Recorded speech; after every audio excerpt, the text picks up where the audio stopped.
ಇಂದೇ ಡೌನ್ಲೋಡ್ ಮಾಡಿ ಮತ್ತು ನಿಮ್ಮ ನೆಚ್ಚಿನ ಶೋಗಳನ್ನ ಆನಂದಿಸಿ. ಇವಳು ಯಾಕೆ ಇನ್ನೂ ಇಲ್ಲೇ ಇದ್ದಾಳೆ? ಇವಳು ಯಾಕೆ ಇನ್ನೂ ನಮ್ಮ ಮನೇಲಿದ್ದಾಳೆ? ಆದಿ, ಏನು ಮಾತಾಡ್ತಿದೀಯಾ? ಮೈ ಮೇಲೆ ಪ್ರಜ್ಞೆ ಇಟ್ಕೊಂಡು ಮಾತಾಡು. ಅಜ್ಜಿ, ಪ್ರಜ್ಞೆ ಬಂದ ಮೇಲೆ ಕೇಳ್ತಿರೋದು, ಇವಳನ್ನ ಯಾಕೆ ಇನ್ನೂ ನಮ್ಮ ಮನೇಲಿ ಇಟ್ಕೊಂಡಿದ್ದೀರಾ? ಅವಳು ನಿನ್ ಮದುವೆ ಮಾಡ್ಕೊಂಡ್ಮೇಲೆ ಇಲ್ಲೇ ಇರ್ಬೇಕಲ್ವೇನು? ಇನ್ಯಾರ ಮನೆಗೆ ಹೋಗ್ತಾಳೆ? ಏನು ಮದುವೆನಾ? ಓ, ಆ ಮದುವೆಗೆ ಇನ್ನೂ ವ್ಯಾಲಿಡಿಟಿ ಮುಗ್ದಿಲ್ವಾ? ನಾನೆಲ್ಲೋ ಆ ಹಳ್ಳಿಯಿಂದ ಇಲ್ಲಿ ಬರೋವರೆಗೂ ಮಾತ್ರ ಅನ್ಕೊಂಡಿದ್ದೆ. ಅದೇ ಮಾತಿನ ಮೇಲೆ ನಿಗಾ ಇರಲಿ. ನೀವು ನಮ್ಮ ಮೇಲೆ ಸಿಕ್ಕಾಪಟ್ಟೆ ನಿಗಾ ಇಟ್ಟಿದ್ದಕ್ಕೆ ತಾತ ಇಷ್ಟೆಲ್ಲ ಆಗಿರೋದು.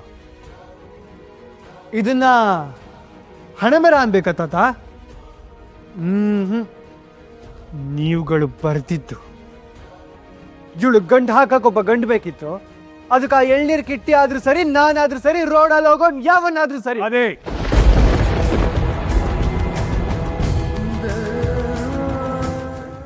ಈ ತರ ಮಾತಾಡೋದು ನಮ್ಮನೆ ಸಂಸ್ಕೃತಿ ಅಲ್ಲ, ಬೇಡ. ಓಹೋ ಹೋ ಹೋ, ಭಾರಿ ಸಂಸ್ಕೃತಿ ಇವ್ರದು. ಮೊಮ್ಮಗಳಿಗೆ ಮದುವೆ ಆಗುವಾಗ ಮದುವೆ ಇಷ್ಟನಾ ಇಲ್ವಾ ಅಂತ ಕೇಳಲಿಲ್ಲ, ಮೊಮ್ಮಗ ಮದುವೆ ಆಗುವಾಗ ಮದುವೆ ಇಷ್ಟನಾ ಇಲ್ವಾ ಅಂತ ಕೇಳಲಿಲ್ಲ. ನಿಮ್ಗಿಷ್ಟ ಆದ್ರೆ ಸಾಕು, ಯಾರನ್ನಾದ್ರೂ ತಂದು ಗಂಟು ಹಾಕ್ಬಿಡ್ತೀರಾ. ಇದು ನಿಮ್ ಸಂಸ್ಕೃತಿ. ಅದಿ, ಈಗ ಆಗಿರೋದನ್ನ ಒಪ್ಕೊಂಡು ಏನ್ ಒಪ್ಕೋಬೇಕಪ್ಪ? ಇವಳನ್ನ ಹೆಂಡತಿ ಅಂತ ಒಪ್ಕೋಬೇಕಾ? ಇವಳನ್ನ ಕಂಡ್ರೆ ನನಗೆ ಮೈಯೆಲ್ಲ ಉರಿಯುತ್ತೆ. ಯಾರನ್ನೋ ಗಂಡ ಅಂತ ಒಪ್ಕೊಂಡು ಒಂದು ಗಾಡಿ ಮೇಕಪ್ ಹಚ್ಕೊಂಡು ಹೊಸ ಮನೆ ಮೇಲೆ ಕೂತವಳು ಇನ್ನೊಬ್ಬನ ಗಂಡ ಅಂತ ತೋರಿಸಿದ ತಕ್ಷಣ ಹೂ ಅಂತ ತಲೆ ಆಡಿಸಿ ಕೊಳ್ಳು ಕೊಟ್ಲು. ಇಂಥವಳನ್ನ ನಾನು ಒಪ್ಕೋಬೇಕಾ? ಇವಳು ನಾನು ಅಲ್ದಿದ್ರೆ ಯಾರನ್ನಾದ್ರೂ ಗಂಡ ಅಂತ ಒಪ್ಕೋತಿದ್ಲು.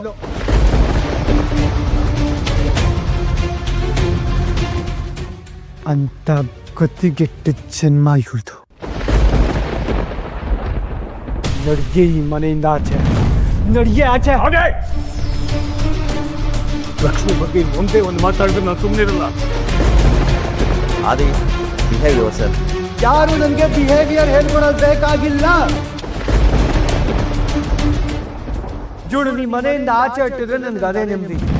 ಅದೇ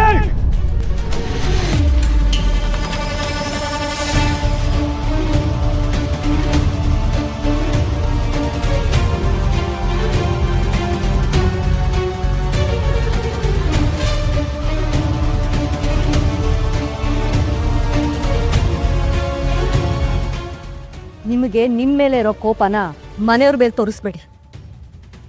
ಆದಿ ಮನ್ಸಾರೆ ಮದ್ವೆಗೆ ಒಪ್ಕೊಂಡ ಅಂತ ಹೇಳಿದ್ರಿ, ಇದೇನಾ ಅವನು ಮನ್ಸಾರೆ ಒಪ್ಪಿ ಮದ್ವೆ ಆಗಿರೋದಕ್ಕೆ ಸಾಕ್ಷಿ?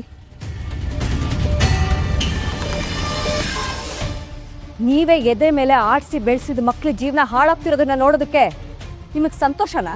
ನನ್ನ ಮಕ್ಕಳು, ನನ್ನ ಮೊಮ್ಮಕ್ಕಳು, ಈ ಮನೆಯ ಒಂದೊಂದು ಜೀವದ ಸಂತೋಷನೇ ನನ್ನ ಸಂತೋಷ ಅಂತ ನಂಬ್ಕೊಂಡು ಬಂದಿರೋ ನಾನು. ನನ್ನಿಂದ ಯಾರ ಬದುಕು ಹಾಳಾಗಲ್ಲ, ಯಾರ ಸಂತೋಷಕ್ಕೂ ನಾನು ತಗೊಳ್ಳೋ ನಿರ್ಧಾರಗಳು ಮುಳ್ಳಾಗಲ್ಲ ಅನ್ನೋ ನಂಬಿಕೆ ನನಗಿದೆ. ನಂಬಿಕೆ?